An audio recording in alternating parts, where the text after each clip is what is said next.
네, 이번 선교 사역이 단지 참여한 분들만이 사역이 아니고 온 교회가 같이 수고하고 애써서 우리가 바자회 동안에 한 10,000불 정도 됐는데 비행기표 각자 낸 거 빼고 사역비로 한 10,000불 정도 거의 비슷하게 채워주시고 또 여러분께서 기도해 주시고 같이 수고해서 우리 하나님께 한 일이라고 저는 믿습니다. 함께 기도해 주시고 참여해 주신 분 많이 감사드립니다. 특별히 이번 사역에 기도하면서 준비한 것은 이씨와 케이씨가 같이 앞으로 선교 사역을 하는 것이 너무 중요하다. 우리가 한국 학교를 통해서 윗세대와 아래세대가 연결되고 우리 또 이런 선교를 통해서 우리 예배를 통해서 함께 하지만 선교를 통해서 이씨와 케이씨가 같이 주님의 일을 하면서 우리가 한 교회로 세워져 가는 것이 아닌가 생각합니다. 우리 선교 팀들이 날씨도 좋았고 음식도 맛있었고 또 우리 팀 분위기도 너무 좋았고 재밌었다, 은혜스러웠다 그렇게 하지만 사실 일정은 꽤 고달픈 일정이기는 했습니다. 6시에 일어나서 사역을 준비하고 4시 정도까지 집에 돌아오면 숙소에 돌아오면 4시 정도 되는데 지역이 벌써 7,500피트고 우리가 사역하는 곳은 9,500피트 정도 넘어가는 지역이니까 조금만 걸음을 제가 그래도 젊은 척인데 조금 빨리 걸으면 계단을 조금 빨리 올라가면 갑자기 숨이 막힐 정도로 그런 지역임에도 불구하고 우리가 도착하면 다시 나올 때까지 거의 쉴 공간과 장소가 없죠. 계속 이제 사역하고 그러고 다시 돌아오니까 버스를 타고 아까 본 버스를 타고 이렇게 내려오는데 저도 이제 내려올 때는 너무 지쳐서 같이 얘기 나누다가 그냥 자고 있어요. 그렇다 하면서 자고 그렇게 내려오고 또 잠깐 쉬고 저녁 먹고 평가회하고 기도하고 또 다음 사역 준비하고 그래서 주일부터 목요일, 금요일까지 그냥 계속 이어지는 그런 강행군이었습니다. 주께서 주신 사명을 감당하기 위해서는 대가를 지불해야 한다 말씀드렸습니다. 희생 없이 귀한 일을 이룰 수 없습니다.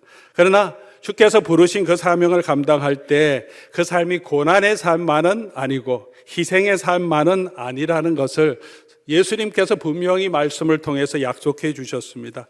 가장 하나님께서 우리가 주께 헌신할 때 주시는 가장 큰 상급은 우리가 주님의 일에 쓰임 받는다는 그 자체가 가장 큰 상급일 것입니다.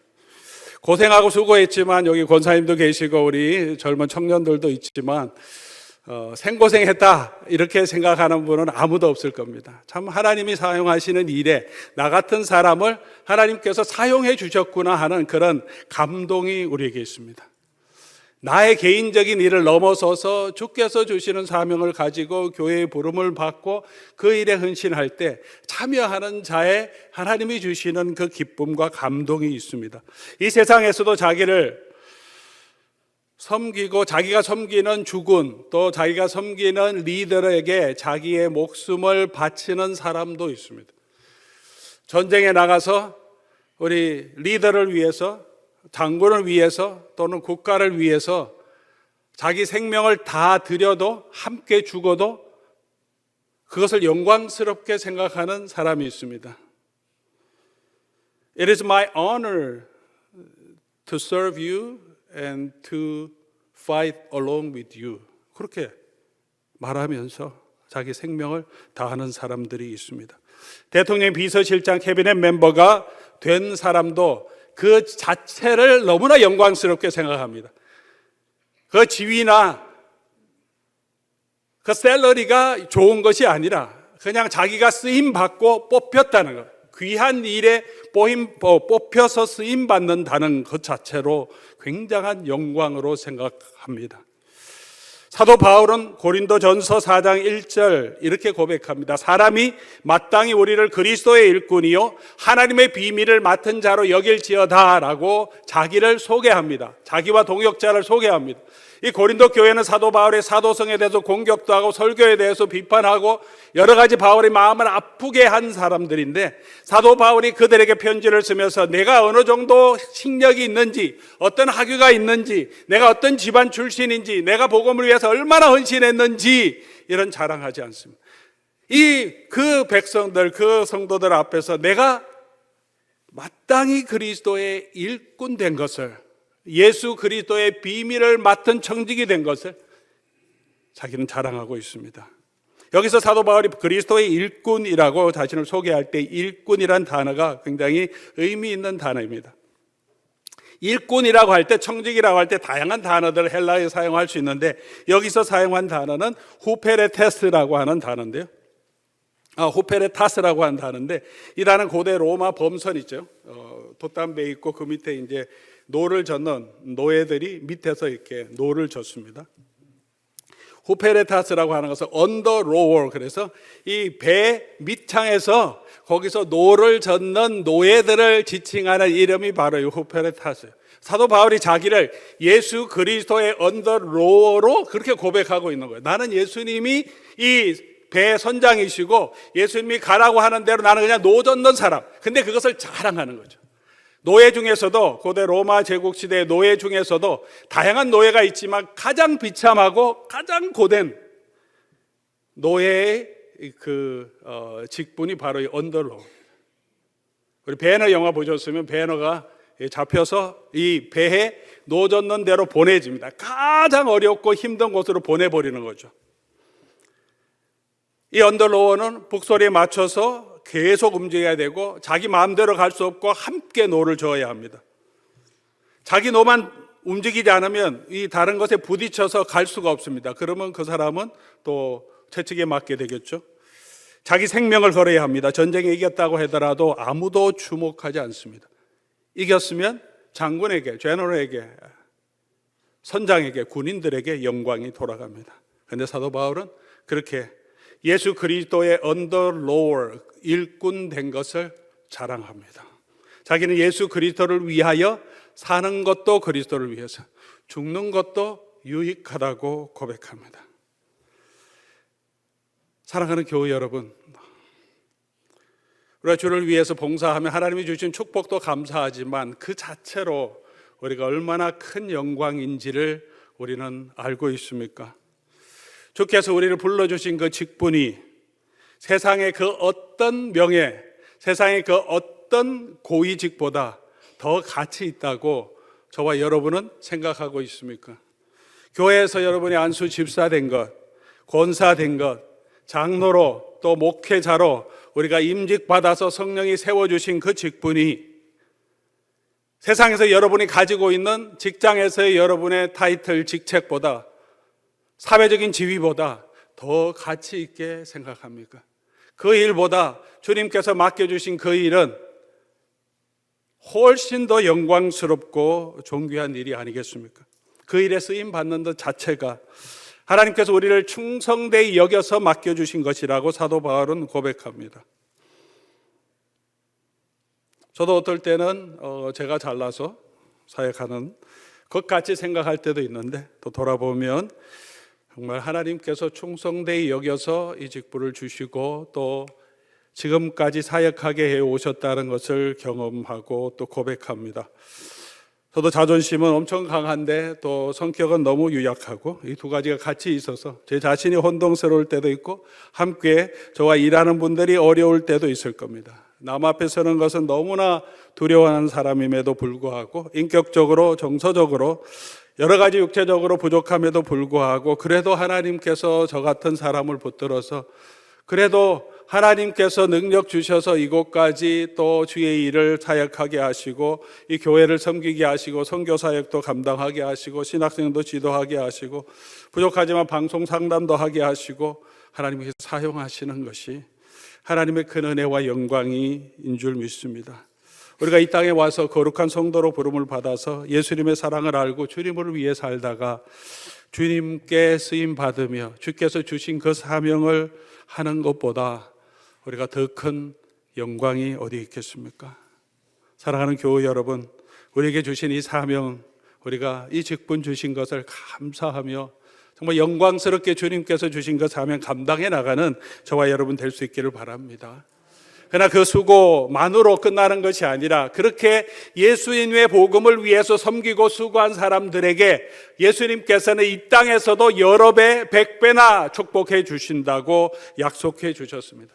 마태복음 19장 29절 보면 내 이름을 위하여 집이나 형제나 자매나 부모나 자식이나 전토를 벌인 자마다 여러 배를 받고, 다른 복음서 보면 이 여러 배를 100배나 받고 라고 축복해 주시고, 이후에 영생을 얻지 못할 자가 없다라고 말합니다.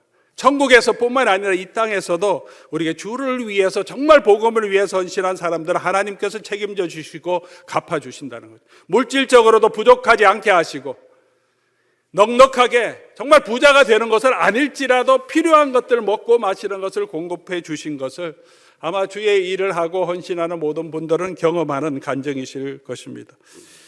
저의 삶에도 하나님께서 그때마다 필요한 대로 공급해 주시고 지금까지 함께해 주셨습니다.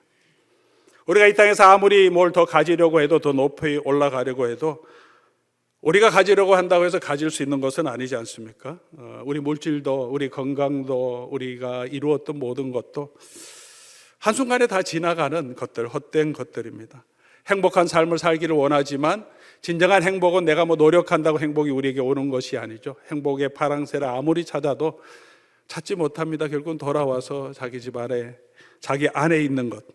우리가 진정한 행복은 어떤 행복, 어디에서 오는가 하면 우리가 의미 있는 삶에 헌신할 때, 그 가치를 알고 그것에 헌신할 때 삶의 진정한 행복을 느끼게 되는 거지, 그냥 행복 자체를 추구한다고 행복하고 평안한 삶 절대로 오지 않습니다.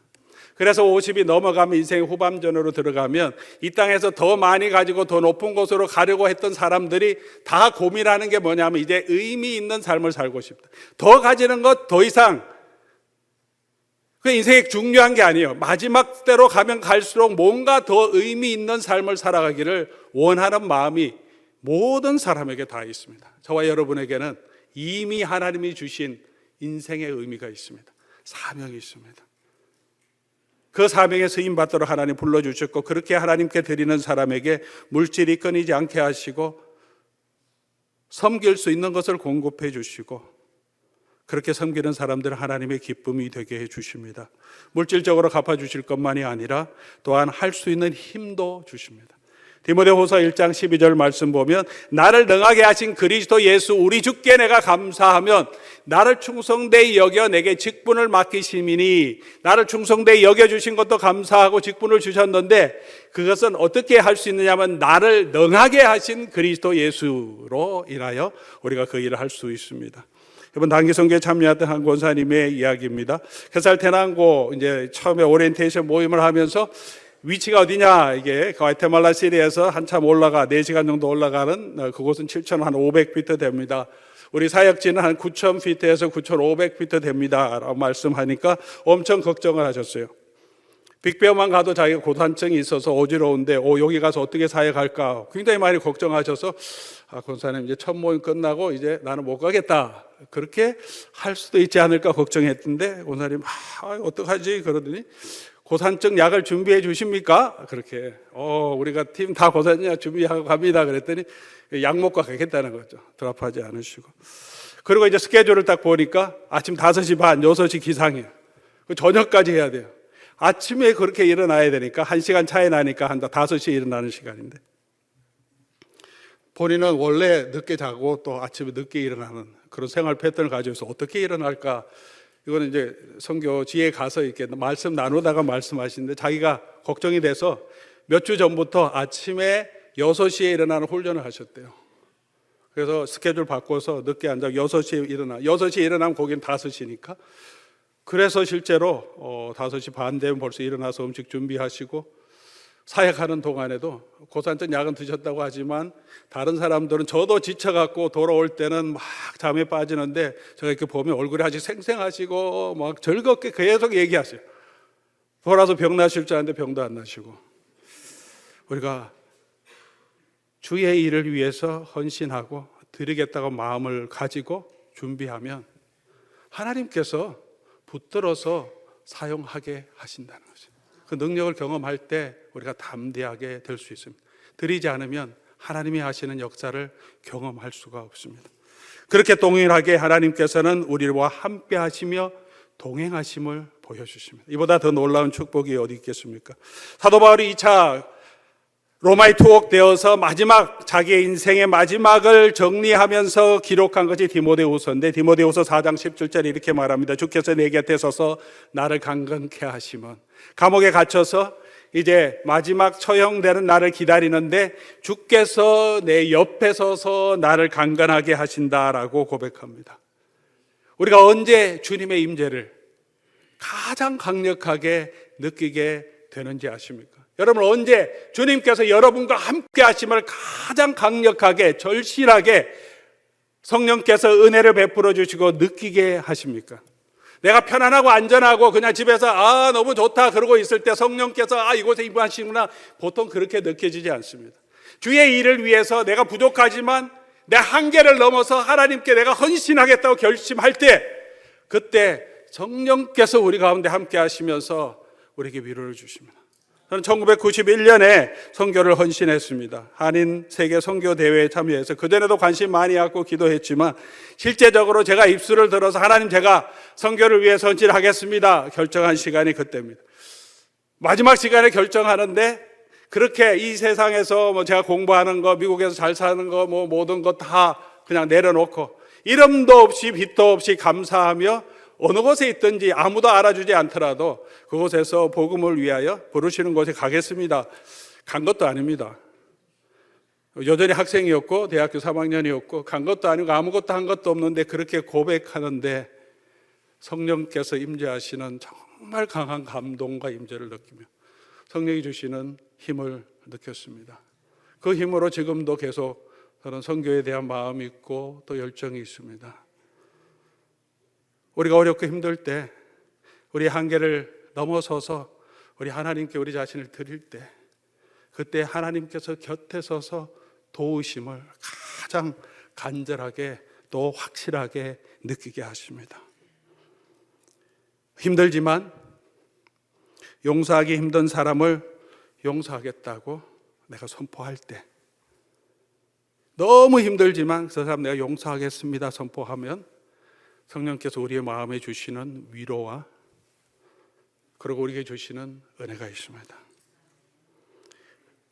너무나 잘못했는데, 부끄러워서 말 못했는데 내가 용서해 달라고 찾아가서 말하겠다고 결심하는 그 순간에 성령의 임재가 저희 가운데 임하며 우리 마음속에 무거운 짐들을 자유롭게 해주십니다. 성령께서 우리 가운데 거하시기 때문입니다. 이것은 하나님의 뜻에 우리 자신을 드릴 때 하나님이 주시는 세상이 알지 못하는 기쁨이죠. 세상이 알지 못하는 위로고 세상이 알지 못하는 소망입니다. 우리 주님께 드리면 물질적으로도 채워주시고 우리를 인도하시지만 우리에게 힘도 주시고 위로도 주시고 하나님의 임재를 경험하게 하시는 놀라운 은혜를 경험하게 되실 겁니다. 그리고 또한 하나님의 나라에서 해와 같이 빛나게 해주신다고 약속해 주셨습니다. 착하고 충성된 종아라고는 칭찬을 듣는 사람도 있고 악하고 게으른 종아라고 책망을 듣는 사람도 있습니다. 주께서 주인이 자기 일꾼에게 일을 다 맡겨주셨는데 마지막 때에 두 가지 반응이 있다는 거죠. 여러분, 어떤 주인에게 우리에게 이 복음의 사명을 교회에 맡겨주셨는데 우리 로뎀 교회는 저는 여러분 한 사람 한 사람은 하나님 앞에 섰을 때 하나님께서 우리를 구원해 주시고 당신의 아들을 보내주시고 하나님의 나라의 영광을 죄 용서함의 은혜를 알게 하시고 영원한 천국과 부활을 소망을 주셨는데 그 은혜를 주신 그 하나님께서 이 땅에 그 사랑을 전하라고 얘기하셨는데 그 책임을 맡은 우리가 그 맡은 것을 얼마나 충실하게 감당했느냐. 주께서 심판하실 때 뭐라고 하나님께서는 심판하겠습니까? 오늘 저와 여러분이 하나님 앞에 지금 선다면 정말 착하고 충성된 종아라고 말씀하실까요? 악하고 게으른 종아라는 말씀을 듣겠습니까? 우리가 작은 일에 충성한 것도 하나님께서는 그 충성을 귀하게 여시고 축복해 주십니다. 뭐 어느 정도 이렇게 너무 잘하면 축복하는 것이 아니라 우리 부모님의 마음처럼 아이가 부족해도 작은 거 하나라도 하려고 노력하고 그렇게 애쓰는 걸 너무 귀하게 생각하시고 우리 손주 너무 잘한다 그렇게 생각하듯이 우리의 작은 노력과 수고도 하나님 우리를 칭찬해 주십니다. 어린 소자에게 냉수 한 그릇 준 것까지도 하나님은 잊지 않고 갚아주신다고 약속해 주셨습니다. 우리 드리는 것 헌신과 수고는 결코 헛것이 아닐 것입니다. 또한 충성된 자들에게 면류관을 주신다고 약속해 주셨습니다. 죽도록 충성하라. 내가 생명의 면류관을 내게 줄 거다. 믿음을 지킨 자에게 이제 의의 면류관을 바울은 얻겠다. 그리고 동일하게 같이 믿음 안에 있는 모든 사람들도 하나님께서 주신다고 약속해 주셨습니다. 이 땅에서의 상급도 상패도 중요하겠지만 우리 하나님의 나라에서 하나님이 주시는 이 면류관을 쓰는 것 얼마나 축복된 일입니까? 그리고 그곳에서 해와 같이 빛나게 해 주실 것입니다. 오늘 본문 말씀인데 마태복음 13장 43절 그때 의인들은 자기 하나님의 나라에서 해와 같이 빛나리라. 해와 같이 빛나리라. 그때 우리는 알게 될 것입니다. 또 그때 후회하는 분들도 또 계실 겁니다. 사랑하는 성도 여러분, 우리가 하나님의 나라와 선교에 대한 성경의 이야기들을 함께 살펴보았습니다. 이 땅에서 가장 가치 있는 그 일을 위해서 하나님 우리를 부르시고 사명을 주셨습니다. 그 일을 위해서 수고하는 것이 힘들고 어려운 희생이 있어야 하지만 하나님께서 반드시 갚아주시고 우리를 영광스럽게 해주신다고 약속해 주셨습니다. 이 주님이 주시는 상급 바라보며 오늘도 우리가 교회에서 우리에게 주신 그 직분에 충성하는 저와 여러분 될 수 있기를 바랍니다. 주께서 교회에 맡겨주신 그 일에 온 교회가 수고하며 애쓰며 그 일을 감당하기 위해 한 마음 한 뜻이 되는 교회 되어서 정말 하나님이 기뻐하시는 빌라델비아 교회처럼 정말 신실한 교회로 하나님 앞에서는 그런 로뎀 장로교회가 되기를 주의 이름으로 간절히 소원하며 축복합니다. 우리 시간이 많이 가서 우리 한번 통성으로 그냥 기도하고요. 우리 마지막 찬송, 우리 봉헌 찬송 함께 나가면 좋겠습니다. 하나님, 우리 또 우리를 사용해 주셔서 교회를 사용해 주셔서 또 주의 복음의 작은 일이지만 과테말라의 학생들 섬기게 해주시고 무사하게 돌아오게 해주시고 은혜 주신 것 감사하고 또 우리 교회가 우리 개인이 하나님께서 내게 맡겨주신 그 사명에 우리 헌신하며 하나님이 주시는 큰 상급 누리는 그런 우리 교회와 성도 내가 되게 해달라고 간절히 통성으로 한번 기도하고 우리 제가 마치는 기도하겠습니다. 아버지 하나님